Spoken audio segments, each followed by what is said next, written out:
Hai bakal pengantin, jangan tengok video ni kalau korang tak nak tahu 3 cara untuk jimat untuk wedding korang.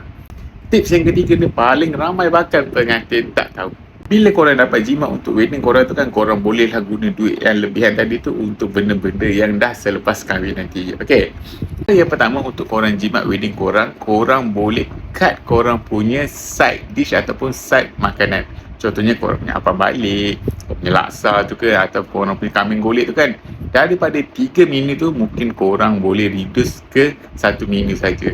So korang boleh jimat dalam 2 ke 3 ribu macam tu kan.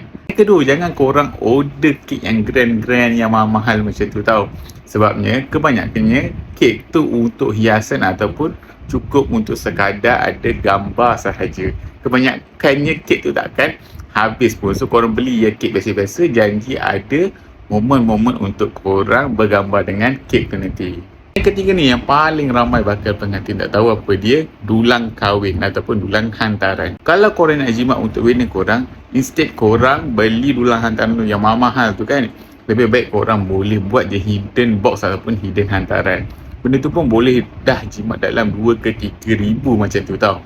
Jadi bakal pengantin, kalau korang suka video-video yang macam ni, jangan lupa like, share dan follow saya untuk dapatkan lebih banyak tips pasal wedding ataupun pasal perkahwinan. Lagi satu, bakal pengantin, kalau korang tak tahu macam mana nak urus bajet perkahwinan korang dari awal hingga akhir, ataupun korang takut terlepas pandang perkara-perkara yang penting untuk wedding korang, saya ada sediakan satu template untuk bantu korang semua bakal pengantin rancang bajet perkahwinan korang, ataupun korang boleh monitor track semua korang punya expenses, dah bayar ke belum vendor-vendor korang macam tu dalam satu template sahaja. So korang boleh monitor lah tanpa korang stres. So macam mana nak dapatkan template tu? Korang boleh cari dekat ruangan bio saya sekarang. Jumpa lagi nanti. Bye bye.